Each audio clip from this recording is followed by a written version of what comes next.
Live from the press box here at LeRoy Hayes Field, home of the Bobcats. It is middle school football on Two Basins Sports Network, the future of the Bobcats here on the Voice of the Bobcats. My name's Hayden Main. I'll be your head commentator today here from LeRoy Hayes Field in beautiful Thermopolis, Wyoming. It's the Battle of US 20 as the Thermopolis Bobcats take on the Lovell Bulldogs. Well, 2 games left in the middle school season, at least to the best of our knowledge. After this game on Thursday, the Thermopolis Bobcats will travel to Wolverine Stadium on the Wind River Indian Reservation to take on the Riverton Spartans.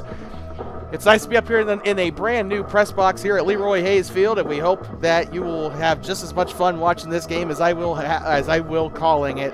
And best news of the day is this is not the only game today. We got some junior varsity high school football for you coming up after this, and it's a classic rivalry matchup between the Thermopolis Bobcats and the Worland Warriors. That'll be coming up later tonight at about 6:30 p.m. Mountain Time.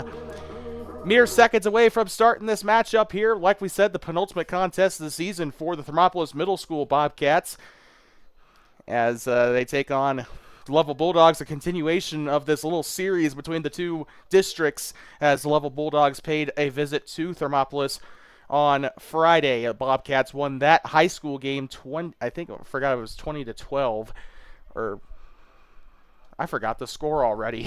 Good Lord. Lovell Bulldogs looking to avenge their high school counterparts.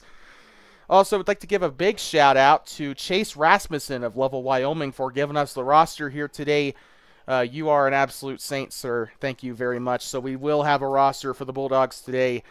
We were also informed by Mr. Rasmussen that the Bulldogs will be fielding both their 7th and 8th grade teams.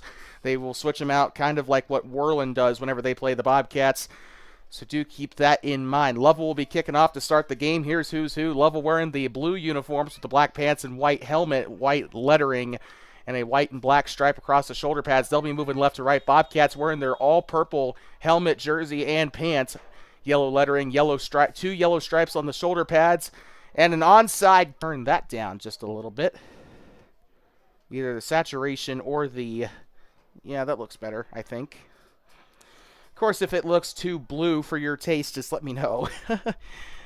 Still playing around with what camera we can, or with what camera settings we can play around with. There, that looks more purple, I think, I hope. Also, just a little bit of a disclaimer, if today's broadcast looks choppy, we're relying on our Travelify hotspot. It's not a very strong box. It only does like 2.5 megahertz, so, or gigahertz.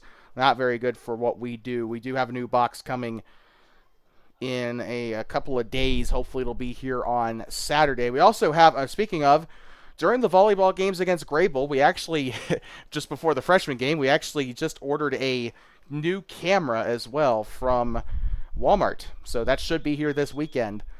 Once again, thank you to those who support us for being able to, for us being able to get new equipment. A pitch to the outside. Bobcats will get the possession after the failed onside kick. He'll run it out to the far side. Oh.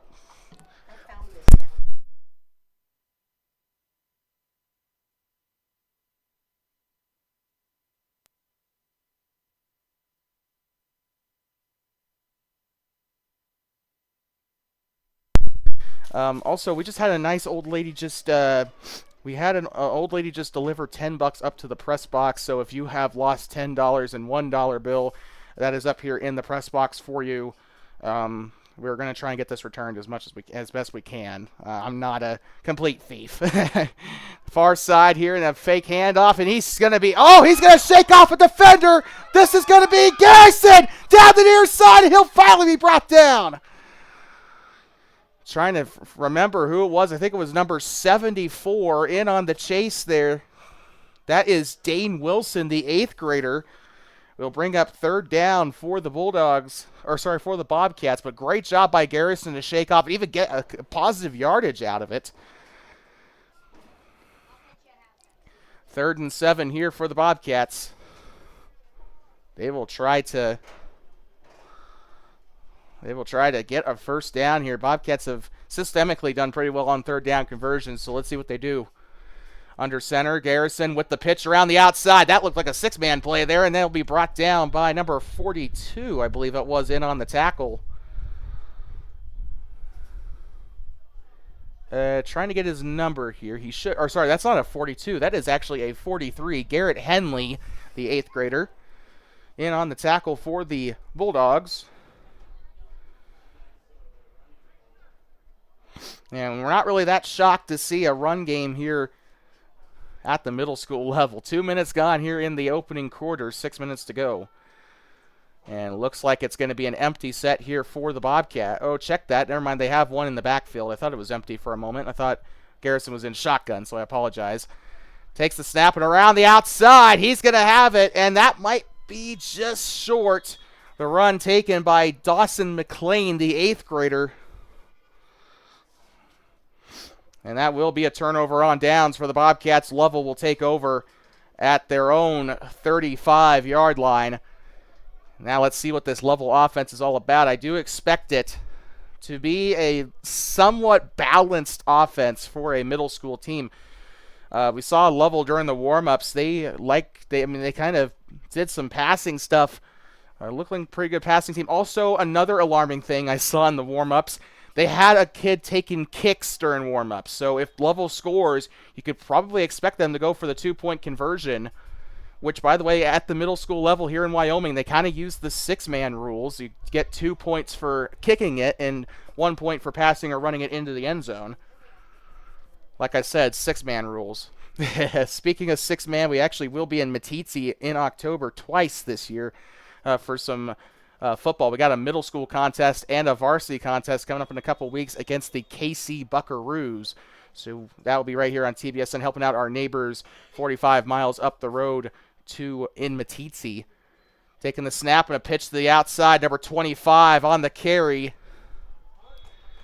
And that is going to be a good stop for the Bobcats as they get them on the outside edge. Second down coming up after a loss on the play. The run taken, I want to say it was by Dax Mangus, the 7th grader. Like I said, we were told by Mr. Rasmussen down there on the sideline that they were going to switch between their 7th and 8th graders. So I think this might be their 7th grade offense out there. Second down and a long way to go here. I want to say second and 13 for the Bulldogs here. By the way, the team formerly known as the Lovell Mustangs, they rebranded a couple years ago. They now are the Bulldogs to match their high school counterpart. It'll be a run up to the far side, and he'll be stopped immediately by the Bobcat defense. And this is looking like a much improved defensive unit compared to what we saw on our last broadcast. Now, of course, that being said, we were not able to broadcast the Grable game because, well, we were sick. And we did not broadcast the Lander game because we were unaware that they were going to be at the big stadium, so we very well could have broadcasted that game. So I do apologize to our audience on missing that game. This is a much improved defense compared to what we saw against even the Shoshone game. Well, I guess during the Whirling game. A run up the middle. He goes for the low tackle, and he takes him down. It would still be another Bulldog first down. He gets a couple of yards extra compared to what he needed there. 4 minutes to go in the opening quarter. That'll bring up 1st and 10 for Lovell. Yeah, it's kind of looking like their high school counterparts. I'm just going to be honest. It's just a little bit of run, a lot of running stuff here. We haven't seen the pass yet, but I do have a feeling Lovell's going to try at least 1 or 2 passes before this drive is out. 3:40 to go. Clock still running off the run. It'll be a handoff up the near side. He'll go through the middle, and he is going to be brought down by a pride of Bobcats. Dawson McLean there on the initial tackle. That should bring up a Lovell second down. I think he might be just short of the sticks there, and he is. Really impressed with how this Lovell team has been running the ball. No mistakes at all. Their blockers are really good. They're opening up good holes there on the, I want to say, on the B gap there for Lovell. They've been shooting through the B gap all game, and Bobcats have had some success stopping up the linebackers. In this set of downs, have had to do most of the heavy lifting. The Bobcat interior not able to do much here on this set of downs. And a short handoff up the right side and stopped immediately. He'll be brought down by the pride of Bobcats. Number 43 in on the run for Lovell. That is the 8th grader, Garrett Henley. You probably expect them to give it off to Henley quite a bit in this game. And I want to say the tackle was made by, I wanted to say the first contact was made by number 64.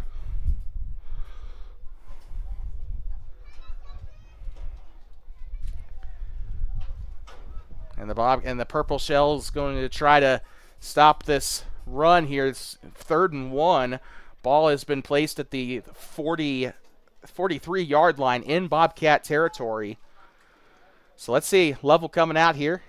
And, ooh, man, you can probably expect them to run it here. This is looking, they got 3 backs behind the QB. I don't see that formation super often. And it's a run up the right side, and he is going to get stopped immediately. And it's looking very clear, the size difference out there between the two teams, as that is once again number 25 in on the run, Dax Mangus, the 7th grader. Ooh, and we're going to have a timeout, it looks like, as the Bobcats will burn their first of 3 here in the opening half of this one. 1:54 to go here in the first quarter. You're watching middle school football on Two Basins Sports Network. The future of the Bobcats here on the Voice of the Bobcats. More football returning when we come back.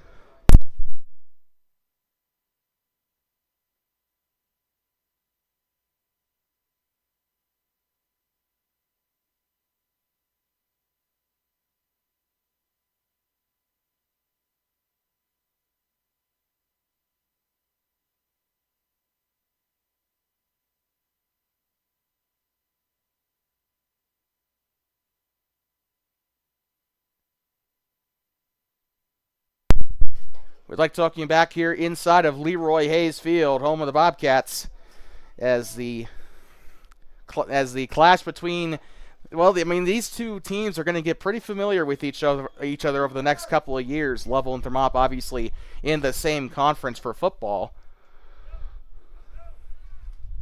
1st and 10 for the Bulldogs. They'll hand it off to the far side. It's number 56 on the carry and brought down.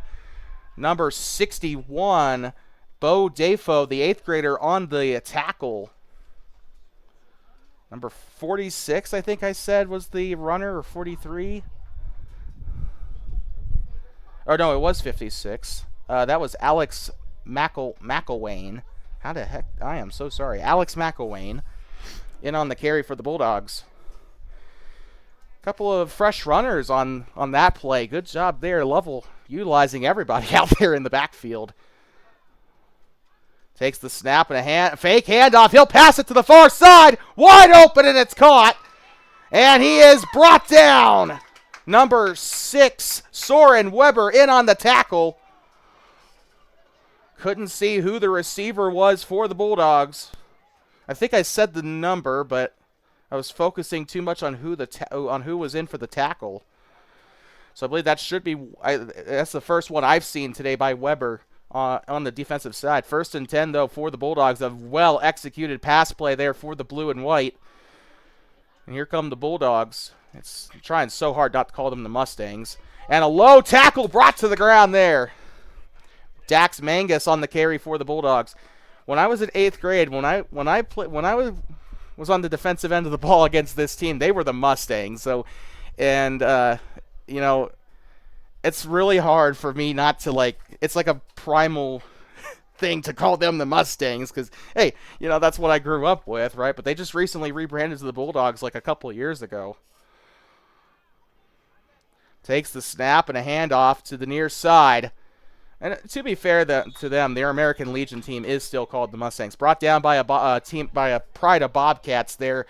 Dax Mangus on the carry to the near side hash. 2nd or 3rd down, I believe, coming up for the Bulldogs. A 3rd and short situation. Buzzer goes off. That was a little too quick there. That is the end of the first quarter. We're going to step aside for a little bit. We'll take a quick break at the end of the first quarter. It is still scoreless, but Lovell knocking on the door here early. We'll be right back from LeRoy Hayes Field as the score remains 0-0.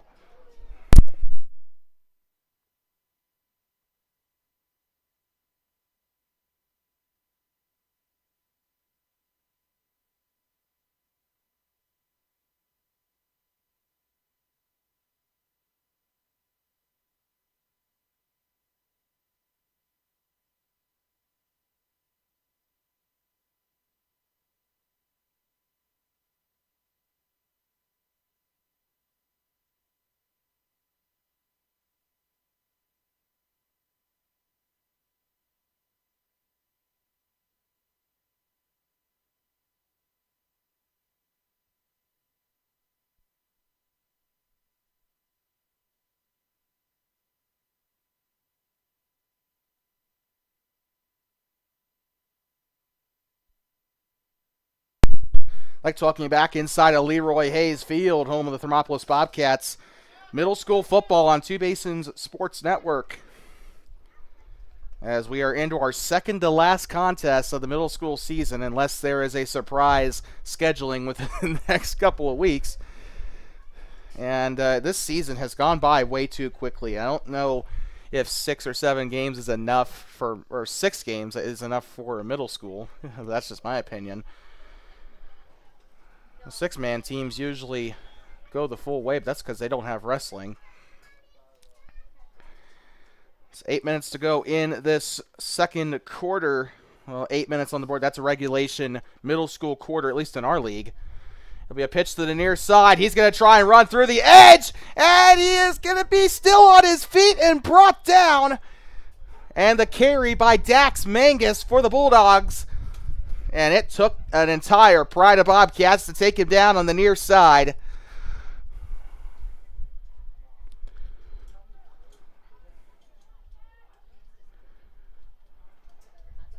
And the Bulldogs first and goal, their first time inside the red zone today, although this is still their first possession of the game. The Bulldogs are definitely a team that this is pretty much about what I expected. I expected them to be a pretty run-heavy team with the occasional pass, and that's usually the kind of play progression you see in middle school football, but you know, youth in general, right? They don't like to pass. Oh, it's a fumble. There's a flag on the play. It's recovered by the Bulldogs. A very good job there by the 26 of Bradley Mickelson to hop on that one as quick as he could. But let's see what the flag is for.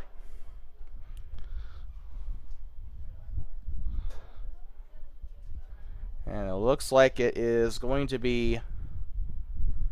It looks like they're going to wave it off, actually. So second down. No flag on the play. Must have fell out. I was going to say it must have fell out, but it is a little bit breezy here in Thermop today. So, you know, not exactly out of the question. 1 minute gone here in the second quarter of play. Red zone alert for the Lovell Bulldogs in case you're just tuning in. And the Bobcats need to make a good red zone stop now. The thing is, I do believe Lovell can kick a field goal from this range. We saw a kid warm up. And it's a pass to the far side, and that is way too easy. Touchdown, Bulldogs. Number 21 in on the catch, Bryson Henton. And the Bulldogs will take the lead here on the road, 6-0. And looks like they're going to go for the 6-man two-pointer here. Number 67, I want to say that is on the kick. Tyler Walker, the 8th grader. This is the kid I saw warming up earlier today. Remember, if he makes this, it's good for 2. Kick is up, and it's blocked! And he went through the middle. That's going to be 2 points off the board for Lovell. And it will remain 6-0. Good job by the Bobcat edge rushers to get there in time. And the score will stay right where it's at, as the Bulldogs will have to kick off to the Bobcats here. We'll see if they can answer. We'll be right back. 6:42 to go. We're watching middle school football on Two Basins Sports Network, the voice of the Bobcats. We'll be back from LeRoy Hayes Field in just a moment.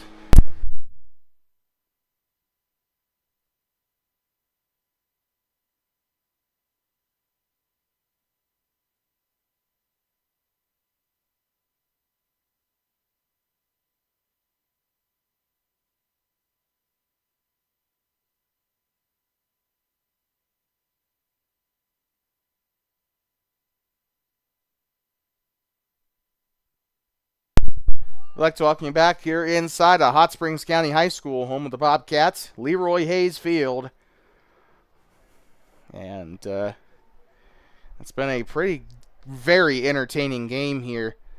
Not quite as good as the Cowboy-Packer game was, although the ending was complete BS, but that's beside the point.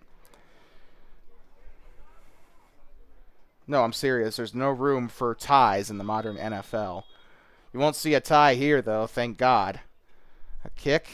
The 8th grader on the onside. That is not going to happen. An onside kick has to go 10 yards for it to be legal. That didn't even go 5. That's the second kickoff that Lovell has had that has resulted in that. They're going the six-man route of just doing the onside kicks, but they got to be able to convert them first. And I don't mean to be too harsh. But that's the second time that we've seen that, like I said. And I know Tyler Walker's a much better kicker than that. Bobcats coming out inside Lovell territory. So that's the second time the Bobcats have gotten very good field position off that onside kick. Again, it has to go 10 yards for it to be a legal kick. And here comes the snap for the Bobcats. Garrison drops back to pass. He's under heavy pressure, rolls out to the near side, and he'll elect to run it. Probably wasn't the smartest decision there. And it'll be brought down by number 25. So Dax Mangus in on the tackle in on the sack for the Bulldogs. That's going to cost them about 7 or 8 yards on the play. Second down, and I want to say 2nd and 18. I'm calling it there. Or 2nd and 17 at the very least. Here come the Bobcats here. And Garrison's just got to know how to get rid of it in those situations. Still a better QB than Trevor Lawrence in that situation, though. Trevor would have just thrown a pick and called it a day. It'll be a pitch to the outside, and that is a run there by Braxton Egger, the 8th grader. Positive yards, but not very many. Third down coming up, about 3rd and 15.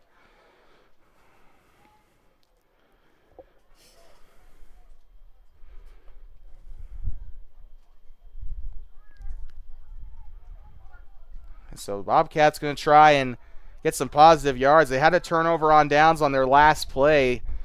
About this same area of the field. Also, should be noted, they're now technically pushed back inside Lovell territory. Now they're at the 49 and 3/4 line.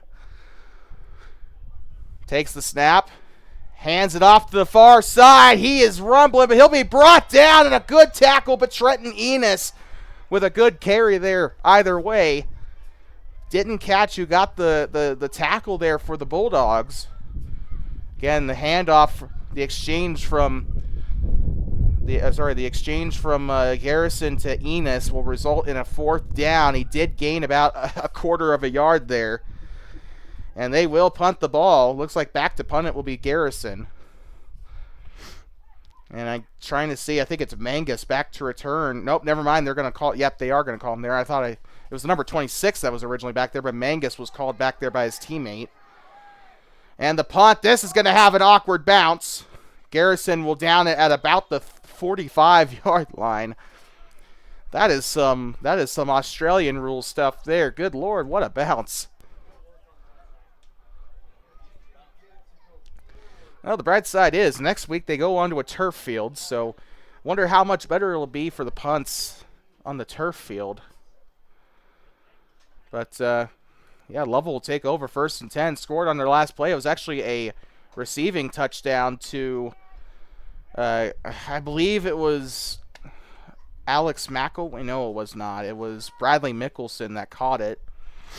So he has a receiving touchdown on the day, a passing touchdown for the QB, whoever that may be.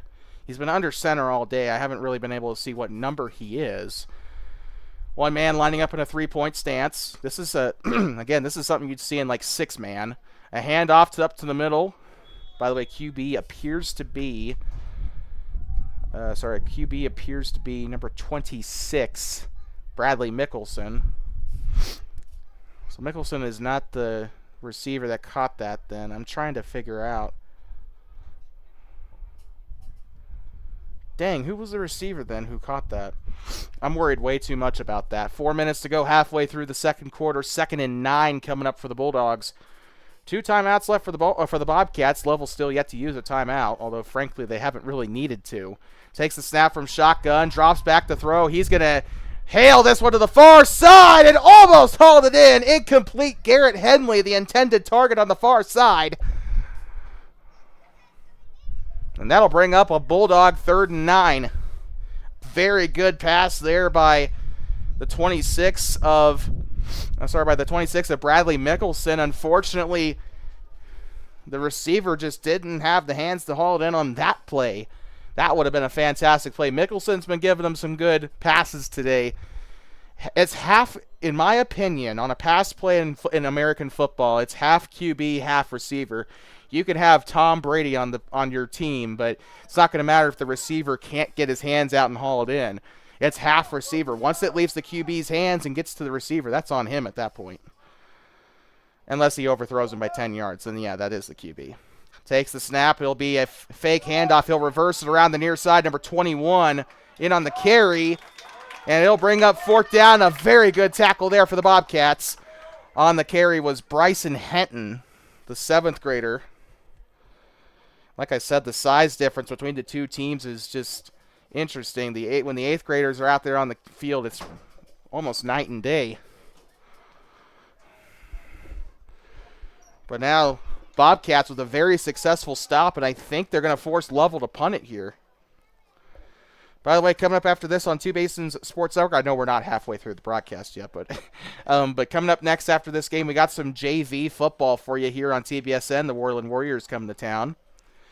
It'll be a punt for the Bulldogs. This will be their first one of the day. This one, good punt for middle school standards. That'll go inside the 30, bounces to about the 27. It'll be fielded there by the 43 of Garrett Henley, and that will be the Bobcats' third offensive series coming out here. And a very manageable game, 6-0, 2 minutes and 38 seconds on the board in the half, and I think the Bobcats the Bobcats will be kicking to start the second half because they actually received the ball to start the first. So, they kind of do have to score here to have that momentum heading into the second half, but I'm very confident in Brian Johnson's ability to get these guys fired up enough to make that happen in the second half. And we've seen just about what the Bobcats are capable of this year. As far as I heard, I thought they beat Grable. It was either Grable or Lander. Saw something on Facebook about it. It'll be a run to the near side and a good block. Lowers his shoulder. He's going to be down the sideline. Near side 40. Near side 30. Pushed down at the 20. Dawson McLean on the carry, and that's another Bobcat first down.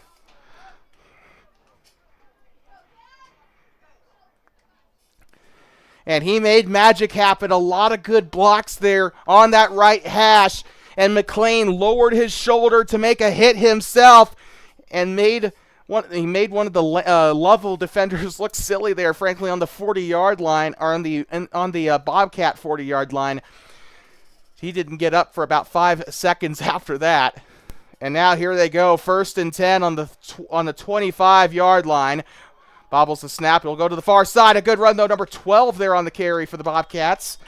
That is Braxton Egger, the 8th grader, in on the carry. It'll be about a gain of 4, I want to say. 5, maybe. 6. 2nd and 4 coming up. So a very good play there for Egger. Got a sub. Looks like coming off the field today is going to be number 5, Thomas Nichols, 7th grader. Probably coming in for an 8th grader. Beautiful day for football here. Partly cloudy. There's a little storm off 10 sleep away there, but shouldn't really impact us. It'll be a run to the near side. He is wrapped up 74 in on the tackle. A very good wrap-up from behind for Dane Wilson, and I could have sworn that we saw him earlier in the game chase down Garrison. I'm really impressed by the 70 jersey numbers here on the Lovell team. Bobcats coming up a very manageable 3rd and 1, 1:20 to go in the half. Pretty good attendance here, by the way, for both sides. Lovell, again, just like the high school game, showing up and showing out. Pitch to the far side should be enough for a first down. Nope, check that. It will not be. It was a pitch to Cameron Martinez, the 8th grader, and a timeout called, I believe, for the Bobcats. So they'll take their second of 3 here, and we'll be right back in just a moment. You're watching middle school football on Two Basins Sports Network. The future of the Bobcats here on the voice of the Bobcats. 6-0, Lovell on top. We'll return here in just a moment.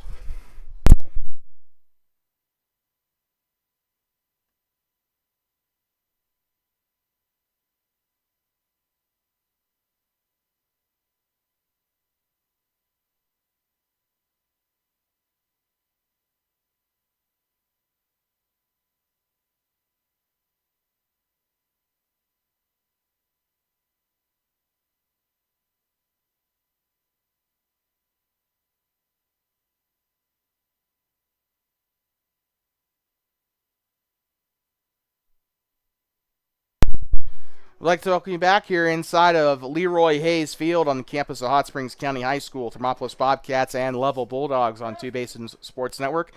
The artists formerly known as the Lovell Mustangs up until about 2 or 3 years ago, whenever 2023 was. Or maybe sooner, I don't know. It'll be a botch snap far side. Garrison has the edge, and goodbye, touchdown Bobcats. It was Will Garrison in on the touchdown run, 15 yards, and the Bobcats will tie it up at 6. 54.6 seconds to go on the clock in the opening half. Still got another half an hour or so of football left. And this is shaping up to be like the high school game. William Garrison in to attempt the kick. The holder is Soren Weber. Bobcats can take the lead with this. Kick is up and wasn't blocked, but it was, not sure it was a great hold there by Weber. And it is going to remain tied. Both sides have scored. Neither side has made their extra point. So we'll be right back here from LeRoy Hayes Field, still tied up at 6. You are watching middle school football on Two Basins Sports Network, the future of the Bobcats on the voice of the Bobcats.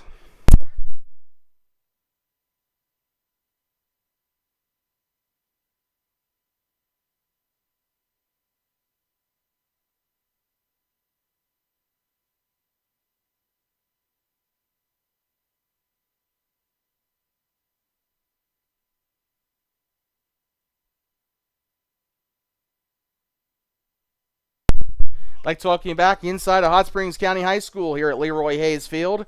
Middle school football on Two Basins Sports Network, the future of the Bobcats on the voice of the Bobcats.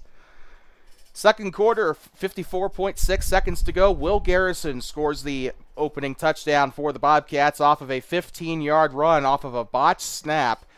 Second time he has done that in front of the camera this season. He had a botched snap run for a touchdown against Shoshone on that side of the field, actually, funnily enough. It'll be a kick to the near side, a squib to the 35. He'll pick it up and run with it. He's got daylight. He'll spin through it. A flag on the play. And the run there by number 34. Got whistles there. 24. That was, I am so sorry. I had the processing speed of Internet Explorer. Landon Assay in on the return. Trying to see what the dish towel is for here.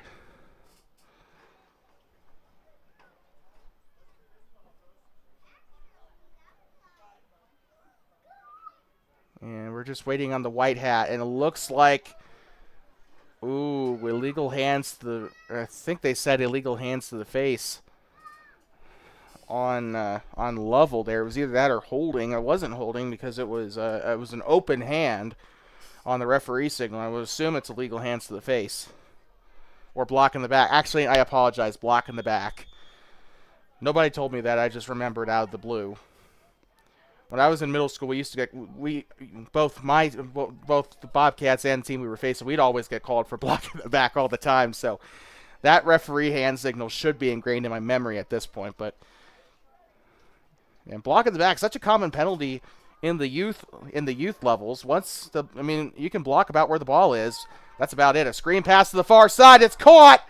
The 7th grader Mangus on the reception. He'll get a first down and a little bit more. A gain of 14 on the play and a timeout called by the Bobcats. So they'll use their final timeout here. We have a scoreboard to cheat off of. Check that. It's actually a Lovell Bulldog timeout. So we'll be right back. You're watching middle school football on Two Basins Sports Network, the future of the Bobcats on the voice of the Bobcats. Bulldog timeout, 36 seconds to go here in the half.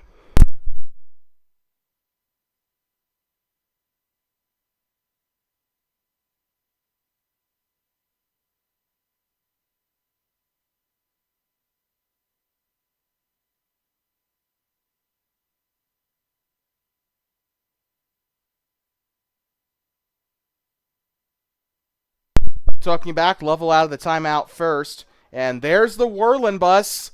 The Warriors have arrived here at LeRoy Hayes Field. They will be playing right after this game for a JV contest. against the Bobcats. The varsity counterparts lost to the Bobcats just a couple weeks ago in the pouring rain. A lot of victories on Highway 789 for the Bobcats this season. The snap drops back to throw, and under heavy pressure throws it to the near side, incomplete. The pass was intended for number 21, Bryson Henton, the 7th grader on the play. 30 and a half seconds to go here in the second quarter. First and 10. Where did I get first and 15 from? This is not six-man football. I'm sorry. I've been watching a lot of six-man football tape lately. Please forgive me. Hey, what can I say? Texas six-man football is something else, man. Second and 10 coming up for the Bulldogs. This is another pass play under heavy pressure. Throws it to the near side. One-on-one, and it's incomplete. Poked away by Weber. We got an injured Bulldog. Uh-oh. Oh, God. We're going to step aside. We'll be right back.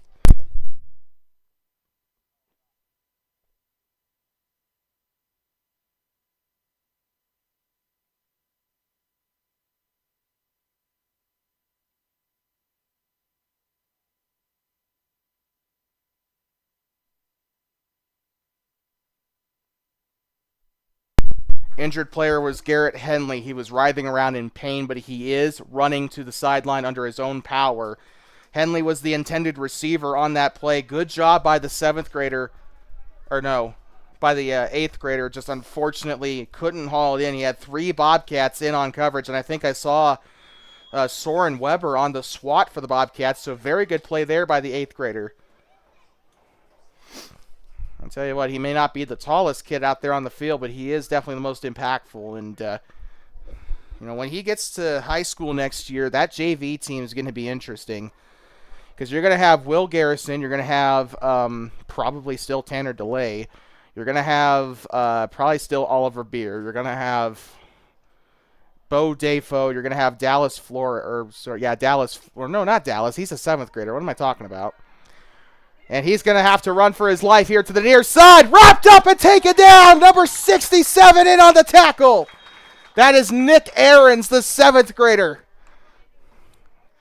When I coached the kid at the rec level, he was a freak of nature on the O-line. And I know I said this during the Shoshone game, but Nick is such a fantastic player. When you put him on the line, whether that's offense or defense, he will wreck whoever is in front of him. And a beautiful tackle there by the 7th grader. 4th down coming up here for the Bulldogs. Just like his brothers Chris and Ryan, I feel like he's going to have a pretty good life as a Bobcat he's a 7th grader, so 8, 9, 10, 11, 12. Next 5 years of his life, if he chooses to continue playing football. He's also a wrestler. That also should be stated. He is also a wrestler. And it kind of shows in his tackling ability. He brought the Lovell QB to the ground pretty efficiently on that run. So very good job indeed there. And bad news for the rest of the conference. He is going to be heading into 8th grade next year, so he will most likely still be on this roster this time in 2026. And then even worse news for Class 2A when he moves up to high school.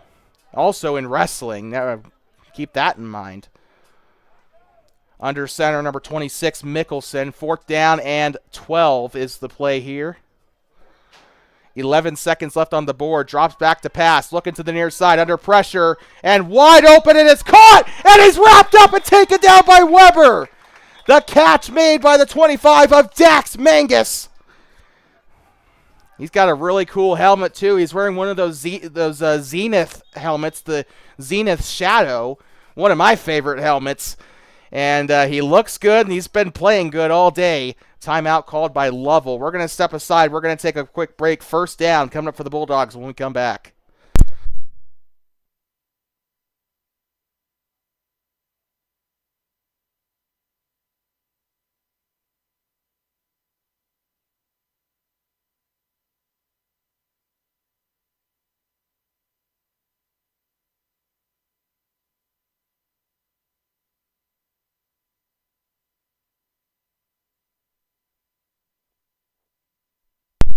Bobcats, first one out of the timeout. I'd like to welcome you back. I almost said junior varsity football. Middle school football on Two Basins Sports Network. Technically, wouldn't this be technically like a D team to the Bobcats? Just saying. Or not a D team. I meant to say a C team. D team would be like the 5th and 6th grade rec program. 4 seconds to go. Throws a pass to the far side, and that's going to be overthrown. Intended for number 35 on the play for Lovell. And that is going to conclude the first half of play here from LeRoy Hayes Field. And they're going to put, I think, 10 minutes on the clock for halftime. So we'll take a quick break, and we'll be right back. That final pass, by the way, intended for Mason Kitchen, the 8th grader. Well, with that being said, we're going to head into halftime. We need a breather after that. I can't imagine what the players are, how heavy the players are breathing down there. We'll be right back in about 10 minutes. I'm sorry, for the start of the second half. The score is tied at 6 apiece here in Thermop. We'll be back in just a moment. You're watching middle school football on Two Basins Sports Network.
We'd like to welcome you back here inside of LeRoy Hayes Field, home of the Bobcats, here on the campus of Hot Springs County High School. Well, third quarter about ready to get underway in a very entertaining first half, what we just experienced. And it's really, I feel like it's only going to get better from here as these two teams are coming down to the wire. They're going to try to do anything they can to win such a tight contest. Third quarter coming up here, and about 40 seconds away from kickoff here to start this one. And well, the Bulldogs, they've had a lot of good moments here today. I feel like they've had more flashes today than the Bobcats. But, man, that play by Will Garrison earlier in the game for the Bobcats, what put them on the board, got to realize how they got there to begin with. The Lovell Bulldogs have kind of flunked on both of their onside kick attempts today, which I feel like kind of shot them in the foot. They probably would be up by a lot more. Probably would still be, should be a goose egg on the board for the Bobcats had it not been for those onside kick attempts. So Lovell's got to clean that up. They either got to nix the onside kick attempts, or they just got to coach their kids a little bit better on those kicks on that sideline over there. But yeah, tied up at 6. Either way we got here. Also, I also forgot to mention how we got there. They went from midfield down to about the 20-yard line off of Dawson McLean and his monster run in the second quarter. So wasn't all the onside kick. Bobcats actually did have a legitimately good offensive series when they went in for the 6. And, just a lot of potential there. But let's see if they can finish this game off. Like we said, this is their second to last game of the year. They will cap off their season on Thursday in Riverton against the Spartans. Probably will be another one of those 7th, 8th grade games, honestly. But I haven't checked the Riverton calendar, although I probably should. Coming up after this, we got some junior varsity football for you here on Two Basins Sports Network. The future of the Bobcats on the voice of the Bobcats. JV with their final non-jamboree game of the year. That will be against Worland, a bitter rival. They'll be hosting Rocky Mountain and Wind River in a jamboree next week. I believe we will not be here for that. And we are underway as the Bobcats kick it to the near side, running it out. He's going to have he misses the tackle and kept out of bounds, I believe, hit out by Trenton Enos. And the run was taken, I believe, by number 25. You think I'd recognize his name by now? Number 25. Shoot. Dax Mangus. By the way, this Mangus kid has definitely the best 7th grader I believe they got out there. That's just my opinion, though. He has done absolutely wonderful today. He's been their go-to guy on the running end of the field. Also, whenever Lovell passes the ball, they've been going to Mangus a lot today, I've noticed. And for good reason, too. It'll be a handoff to the far side. It's Mangus. And he'll be brought down for a gain of 7 on the play. Second and down coming up for the Bulldogs. Or actually, no, a gain of 6. I apologize. So it's actually 2nd and 4 coming up. 7:36 to go in the third. Like we said, JV football coming up after this. Should be a good old time here at LeRoy Hayes Field as the Bobcats try to shut out the Warriors completely on the high school football end of things. Middle school lost their game to the Braves earlier this month. Earlier this month. Hands it off to the far side. It'll be a pickup of about 3 on the play, maybe 2 for a 3rd down and 2. First minute gone here in the third quarter. Still tied 6-6, but Lovell punching themselves into the Bobcat end of the field. Bobcats have done decently well on run defense today, but they have let in. Their only touchdown that they've let in today was a passing TD. So Lovell, probably if I'm them, I'd probably go to the skies a little bit more, exploit that Bobcat defense. I don't even think it's the players, but they got the players bunched up in like a 4-4 down there, I'm noticing. Fakes the handoff, passes to the near side, the bullet, and it goes through his hands. Number 24, Landon Essay, the intended target, the 8th grader. He's also their main kick returner, so unfortunately unable to haul it in there on the near side. And Essay has had kind of a quiet day today, but he's been doing his part. 4th down coming up for the Bulldogs, and I think they're going to go for it. Honestly, you'd kind of be dumb not to in this situation. You know, you got a pretty very manageable 4th and 2 here. You're tied up. You can pretty much do what you want at this point as long as you don't turn the ball over too egregiously. Hands it off up the near side. That's a first down for Mangus and a little bit more. They're going to try and chase him down. Garrison with the chase down tackle. And another Bulldog first down. Dax Mangus on the carry, but a good job by Will Garrison to get the tackle. That was easily the touchdown saving tackle there. I feel like had Garrison missed his assignment there, probably would have been 6 on the board for the Bulldogs. But that's also not exactly the best case scenario because it is a red zone alert for the Lovell Bulldogs.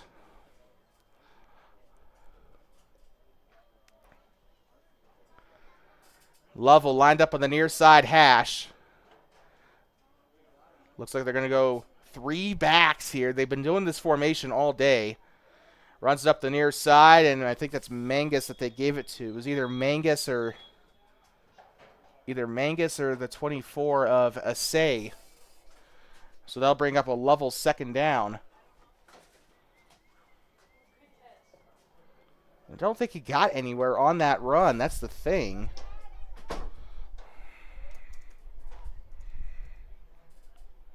So 3. It's like they're not running a wishbone, but they are running. I'm trying to figure out what they're running here. I think it's I want to say it's like I don't know, because they got a fullback and a halfback, and then they got another running back in the backfield.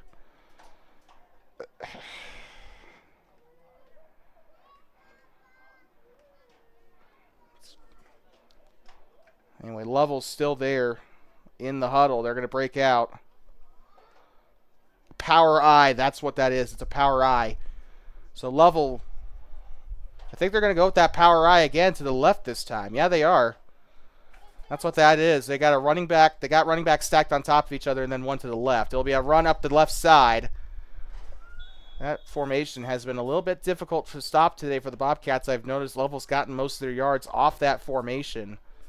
5 minutes to go here in the third quarter as Lovell, 2nd and goal, looking to punch it in here.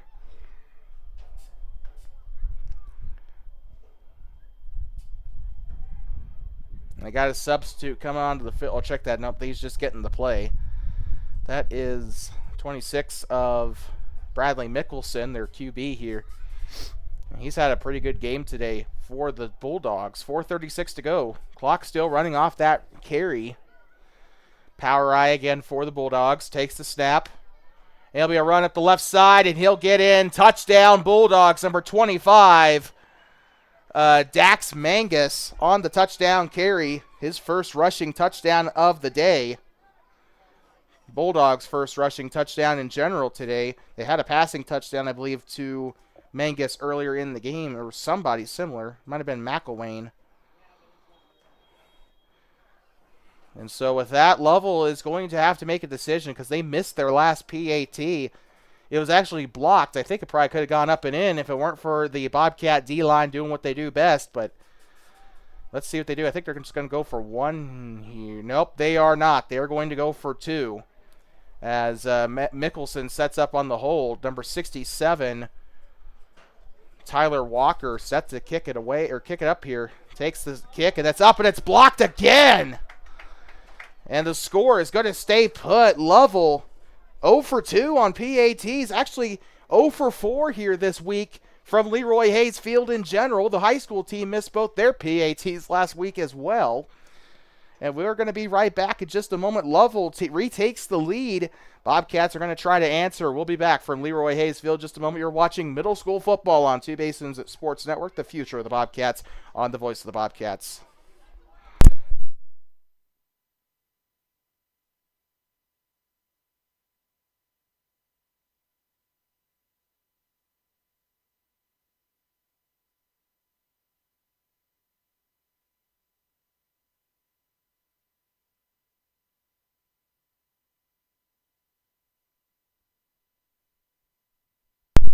I'd like to welcome you back inside of LeRoy Hayes Field, home of the Bobcats. Here up inside the press box here on the home side of the stadium. JV and middle school, the only times we get to be in the press box, so I try to enjoy it as much as we can. Feels so nice. It actually feels Really nice being up here every time we're in the press box. It was like that in Tongue River as well. Probably be up in the press box a couple more times this year. We'll be up in the press box in Riverton on Thursday. And then we're going to be going to Cali in a couple of weeks for a JV game for Shoshone. So another onside kick. This one will be legal. Delay extends his arms and gets it there. Braxton Delay on the recovery.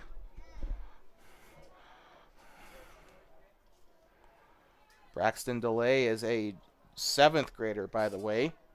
First year at the middle school level. Very good player at the rec level. Oh, and our camera was completely on the bad side of the field there. I apologize.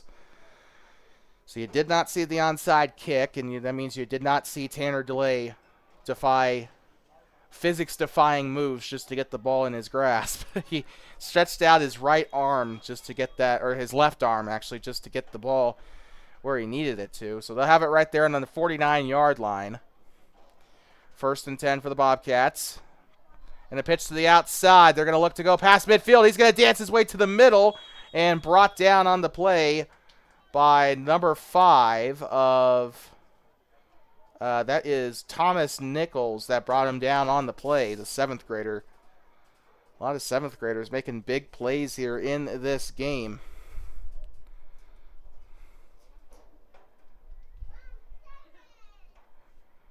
And so with that, that'll make up 2nd and 4. 3 men in the backfield here for the Bobcats. Takes the snap and a pitch to the near side. Number 24 on the carry. He'll get a 1st down and a little bit more, brought down by a pack of Bulldogs. And the run made by Fisher Lewis, the 8th grader.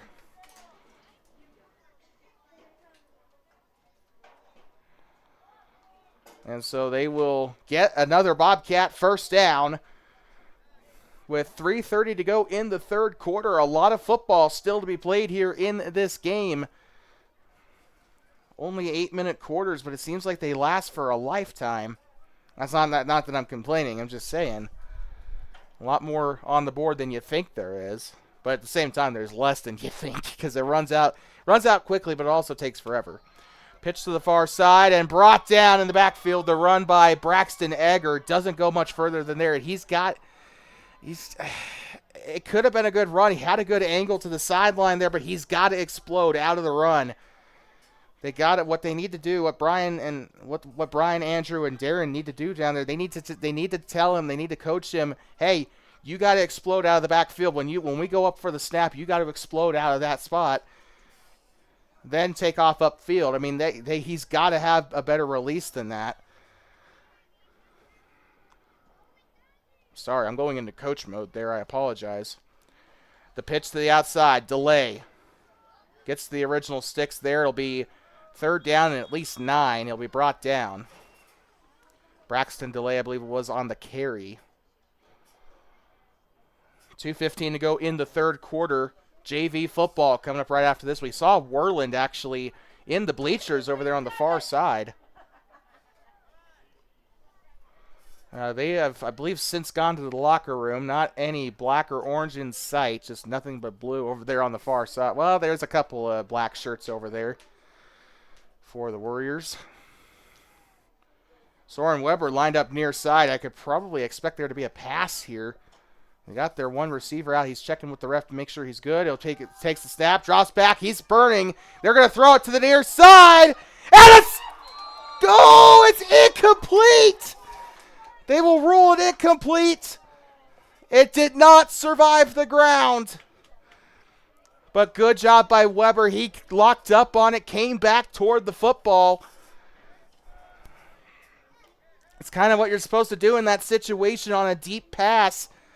Good release off the line. He was cooking his cornerback there on the near side, but he got the separation, just not enough of an arm there on the near side to make a breadbasket pass. But good job on Weber for recognizing the throw and coming back to it.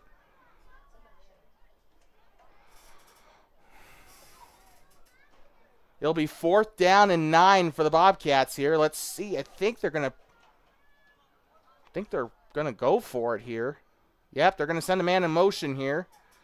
Takes the snap, fakes the pitch. Garrison's going to keep it himself, weaves his way through. Far side, still on his feet. And he's going to be stopped just short of the sticks, but a very good run there by the 8th grader.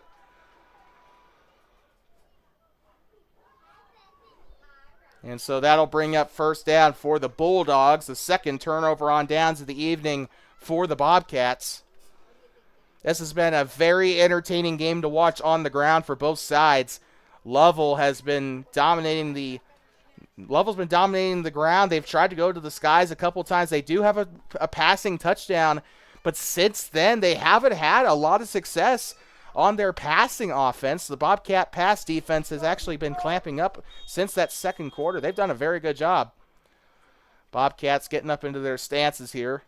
Looks like it's going to be again that Lovell going for that power I.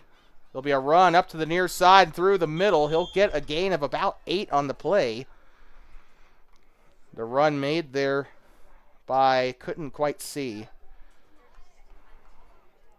But they just went power I up the middle. Nice little fullback dive to make things a little easier on them. Second down and 4.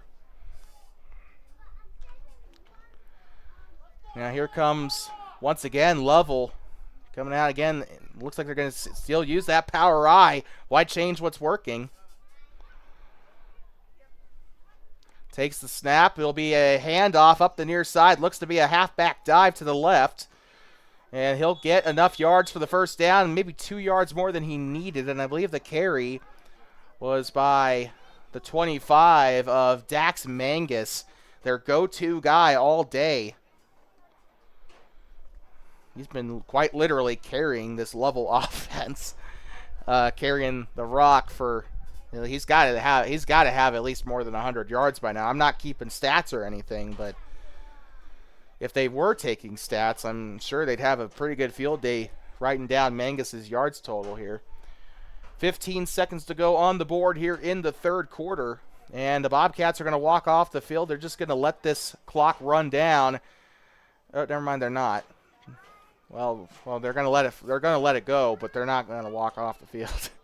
Well, that's going to be the end of the third quarter. The buzzer doesn't go off on this scoreboard. That's interesting. We'll be right back in just a moment for the start of the fourth quarter, as the Lovell Bulldogs, with the advantage, they lead 12-6, but this game is still wide open for the Bobcats to try and come back. We'll be right back from LeRoy Hayes Field in just a moment. The Lovell Bulldogs lead over the Thermopolis Bobcats 12-6. Final quarter of action here, middle school football on Two Basins Sports Network.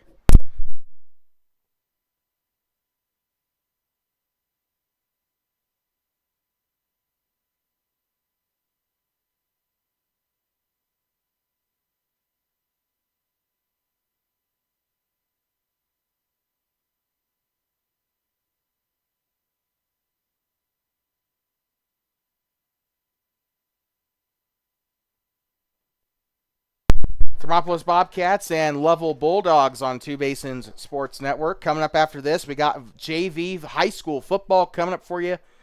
A classic rivalry matchup. The Bobcats' last JV game before the Jamboree here at LeRoy Hayes Field against the Wind River Cougars and the Rocky Mountain Grizzlies. A 9-man Jamboree, I do believe.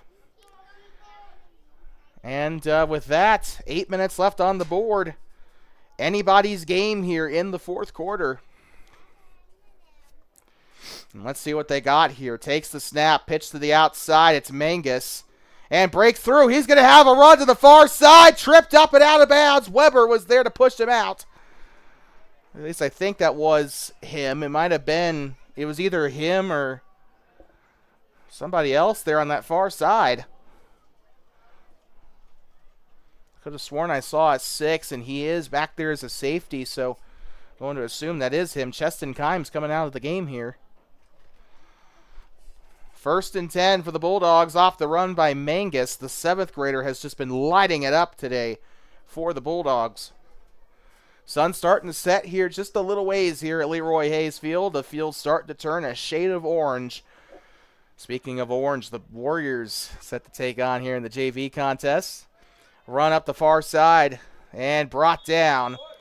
And that won't be the last time we'll see Worland's JV team either, because we'll be broadcasting on behalf of the Worland Warriors here in a couple of weeks when they go up to Riverton to take on the Riverton Wolverines JV team. So, we're going to be, and we're also going to be hanging around with Worland's volleyball team as when they go to Powell in a couple of weeks as well. So, of course, we had a couple of broadcasts added to our lineup. You can check our Facebook page for that updated, or for those live streams that have been added. And, of course, check our upcoming live streams tab for more information on those. And fakes the handoff. Pressure by Garrison. Throws to the near side and caught. Hauled in by Bryson Henton. And that'll be enough for I believe it'll be enough for a Lovell first down. Good pressure there by Garrison. And just unfortunately, the defensive back just didn't come up there in time. And I feel like that could have been a Bobcat interception had the defensive back adjusted in time there. Got to be a little quicker off the release there. And it's a lot easier to say that from up here in the press box compared to down there on the sideline. Trust me, I coached rec football for 4 years. And a handoff to the far side. And he's going to break free. That'll still be a first down. He'll be brought down by a Pride of Bobcats. Trying to see who got the carry. I believe it was number 25 again. Dax Mangus going to the far side. 6:33 to go. 1st and 10. The Bulldogs trying to put this one to bed. Again, they are kind of here on a revenge mission, trying to avenge the high school team with their loss over the Bobcats here just this past Friday.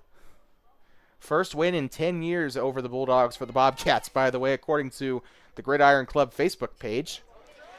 And I think there was a fumble there on the near side. I think it might have been picked up by the Bulldogs, though. Oh, never mind. It was picked up by the Bobcats. They're going to get this one on the 20. Good job by the Bobcat D-line to get on that. And that just blew this game wide open. Bobcats now have a chance to tie it up, potentially even take the lead if they can run it in for one. Just take the run if they do score. Both teams have not had luck on PATs today, so neither of them have attempted to pass or run it in. Again, 6-man rules here at the middle school level for the PATs. Takes the snap, pitches it to the outside. Wrapped up and brought down.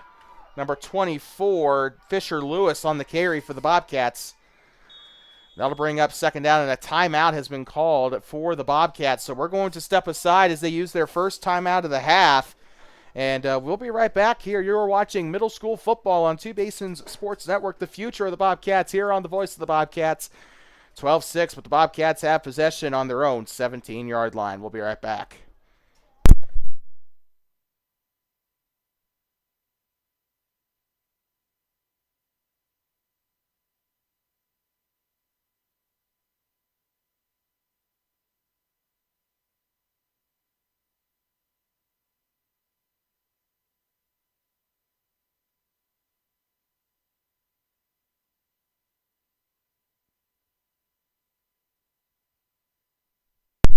I'd like to welcome you back here inside of LeRoy Hayes Field. 5:49 to go.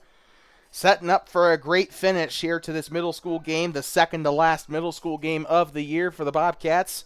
They'll take on the Riverton Spartans at Wolverine Stadium on Thursday. We'll be down there in Riverton on the Wind River Indian Reservation for that.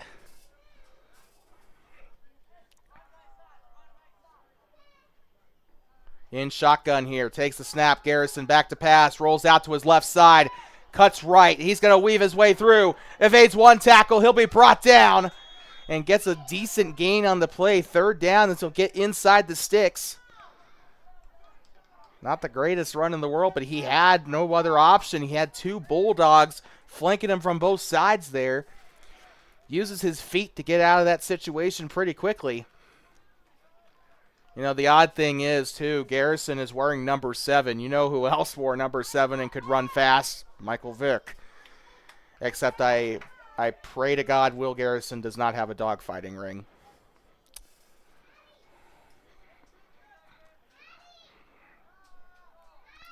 Looks like it'll be twins here for the Bobcats. Still shotgun. Expect the pass here. Maybe a run to the right side, but I doubt it.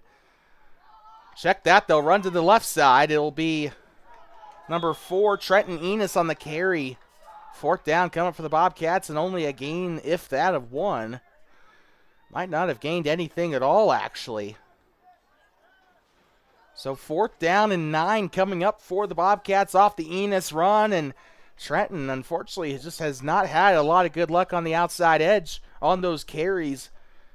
He's got to be able to, he runs to the sideline a little bit, and he's kind of got a bit of a linear direction to all of his runs. He just runs to the sideline expecting, I think he's hoping for blocks there on that left side, but he's got to, at some point as a running back, you've got to learn to cut up field.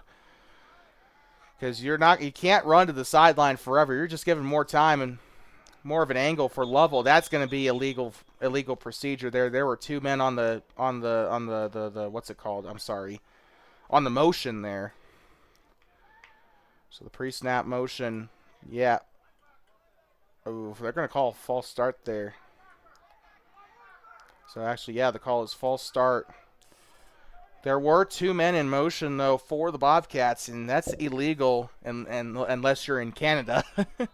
A two-man motion is perfectly legal in Canadian football, but this is not Canada. We do not have good-tasting maple syrup here. We just have the cheap stuff. So, in motion, takes the snap, fakes the pitch. He'll run it himself to the far side, tries to go through the edge, and he's brought down a double team to the far side. That's a turnover on downs. Garrison again, given no other option. He ran it to the outside, and they've been using him to run on those 4th down situations all evening.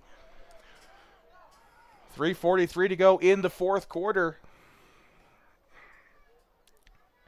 He faked the handoff there to Cameron Martinez. Martinez went to the left to try to create a diversion there for the Bulldogs, but didn't work, and Garrison gets swallowed up not before he gains about 3 on the play, though. So good job on that one, I guess.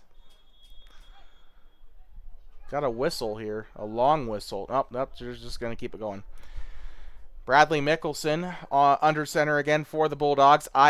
It's another one of those power eyes. And a run to the outside, a gain of 3 or maybe 2 on the play. So good stop there by the Bobcats. I will be honest there.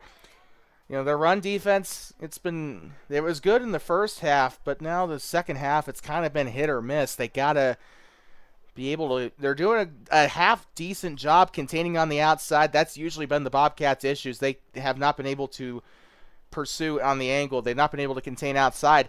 Now they're doing good on the outside, but now they're having trouble containing runs up the middle inside the hashes. So they got to get that sorted out here.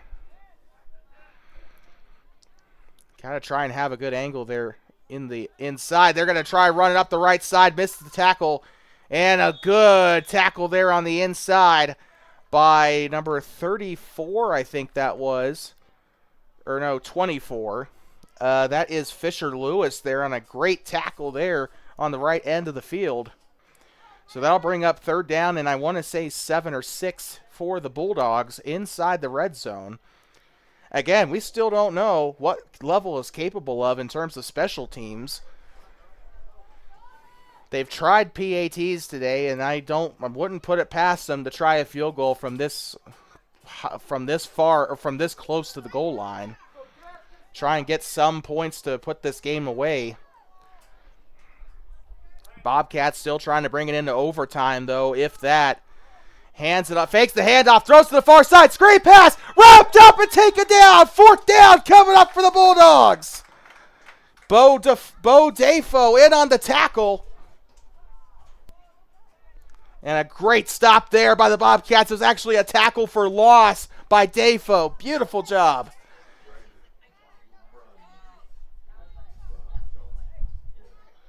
.145 to go. Their clock's ticking here. Bobcats are wasting time here, though. 90 seconds to go. They need to call a timeout.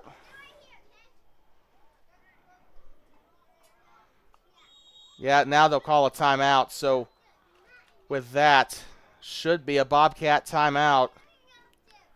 As Brian Johnson, I believe a former assistant coach of the varsity squad there, trying to get his men together for a shot to win this game. 4th down and 9. We'll be right back here in just a moment.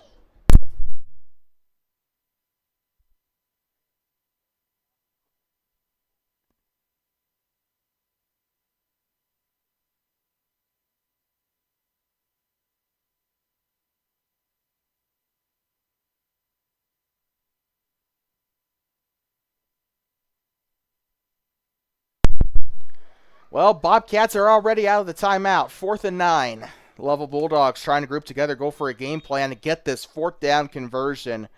Not impossible, but certainly a bit of a challenge. And if the Bobcats get this stop and call a timeout, then this could be an interesting game. They got to maybe take a few risks. They need to trust Garrison, I feel like.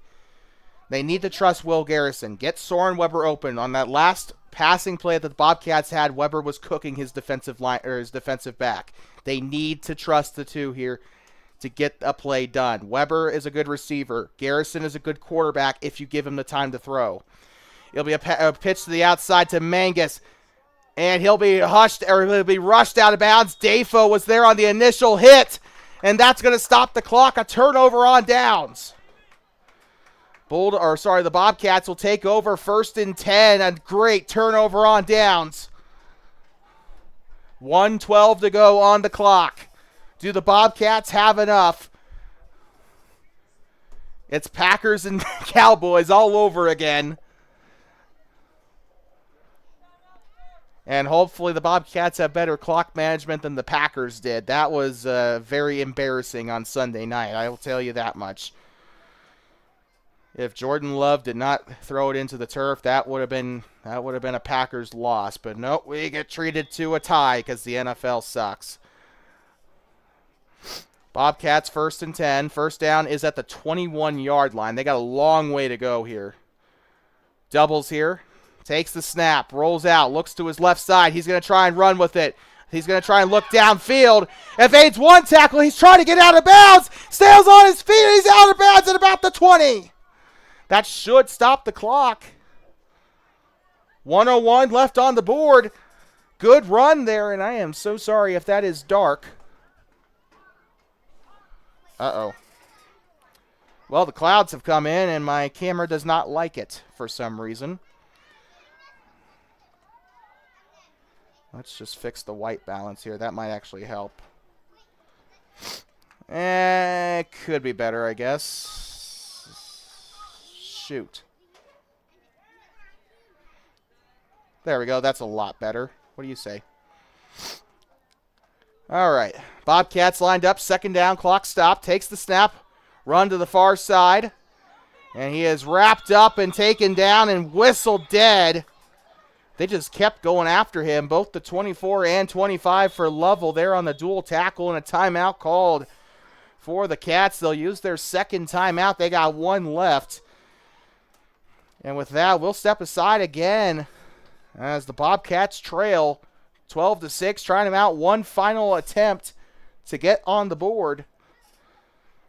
And we'll stay on the air here, but this is going to be a very interesting situation for the Cats. They got so much that they need to make up here. It's not a matter of getting to the 6 anymore. They, like I said, 49 seconds to go. They have to trust Garrison on a throw here. They just have to. They have to trust Garrison. They need to, and they also need to trust Soren Weber. He's got that talent to make that kind of separation. They need to give him a shot. And I'm almost pleading at this point to give him a chance here. 12-6. Bobcats trail. They're stuck in their own end of the field. 2nd and 4. 49 seconds to make a play here. And it looks like it's going to be it'll be twins set here for the Bobcats. Two men lined up at the far side of the field. One receiver to the near side. We got a whistle.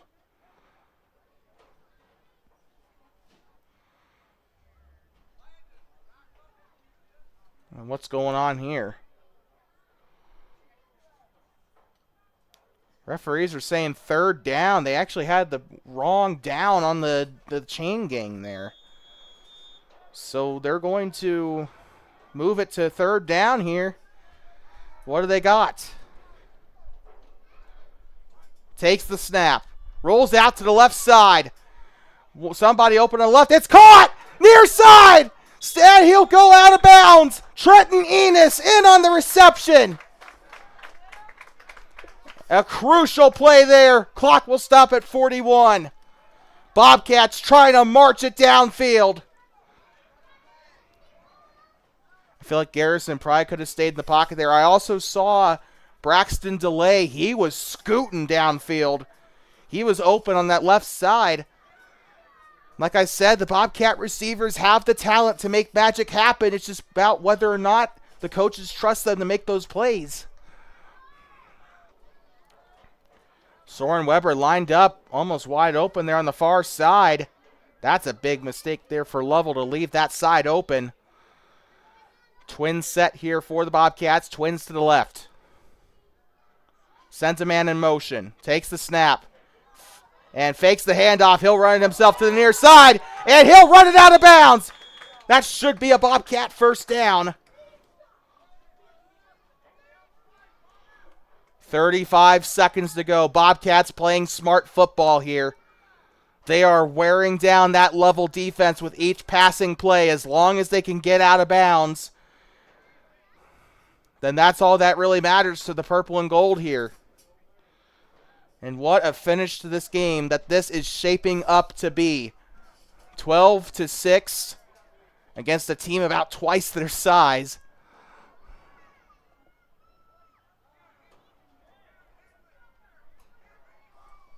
Takes the snap, drops back to pass, has time. He's going to heave it. Downfield to DeLay, and incomplete. 21 there on the defense there for... 21 there on the defense for Bryson Henton. He was there as the defensive back on that play. 27 seconds to go. This is going to be a very interesting finish to this ball game, ladies and gentlemen.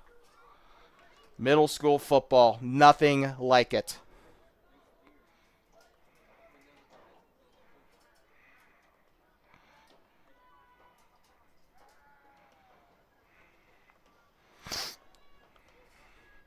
Takes the snap.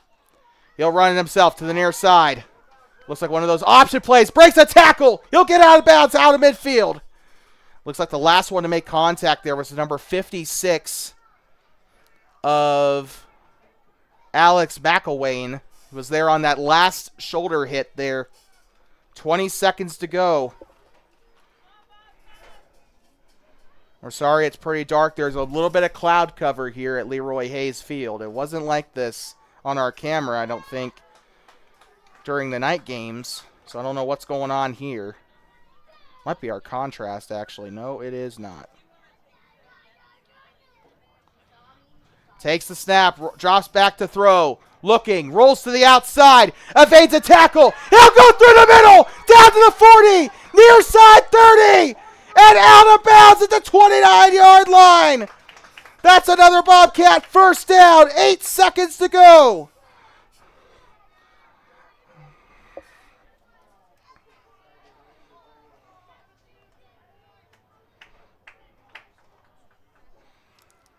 And this is going to be an interesting finish for sure. It's up to the Bobcats here what they do. I think they probably have the arm to go to the left side, try to pass, or do you try to send Weber to the outside, have the Garrison roll to the outside? It's kind of one of those situations where there's not very many right answers here.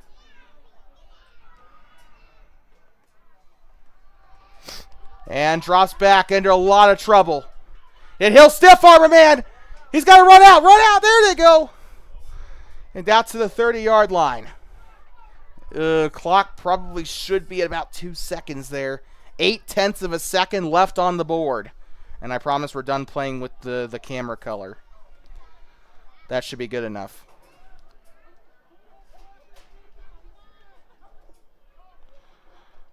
Eight-tenths of a second. Surprised the refs haven't said anything. He went out with about 2 or 1.5 seconds to go. Cowbells going on here at the Lovell side. This is going to come down to one last play. Do the Bobcats have it? Timeout has been called. And the Bobcats will use their final timeout. We will be right back. You are watching middle school football on Two Basins Sports Network. The future of the Bobcats on the Voice of the Bobcats.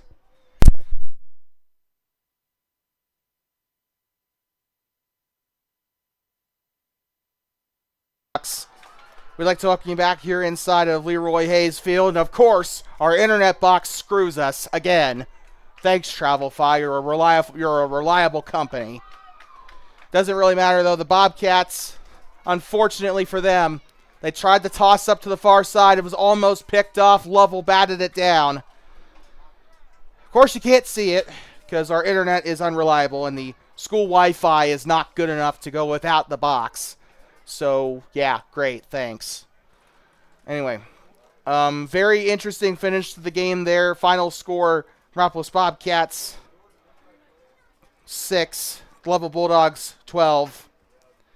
And hopefully the Worland game will not give us the same grief with our Wi-Fi. That was just ridiculous, and I do apologize to all of our audience that you missed the end of that game. But like we said, it kind of didn't matter because it fell incomplete. A good effort there by the Bobcats. Why are they tossing their helmets on the ground? So with that being said, that is going to conclude our coverage of middle school football on Two Basins Sports Network. We got the high school game coming up for you here next. The junior varsity game, I should say, as the Worland Warriors take on the Thermopolis Bobcats. A rivalry matchup here just a little bit up the road on US Route 20. And we'll be right back in 26 minutes for the start of the JV contest. If that's all you're here for, though, the final score of this one, the Thermopolis Bobcats 6, the Lovell Bulldogs 12. Thermopolis, one more game left in the middle school calendar. They'll head to Riverton on Thursday to take on the Spartans. Until then, and if that's all you're here for, if you're not going to join us for the JV game, then we thank you so much for tuning in. And until next time, please drive home safe and do not pet the buffalo. We'll see you in 26 minutes for the start of the JV game. Have a good night.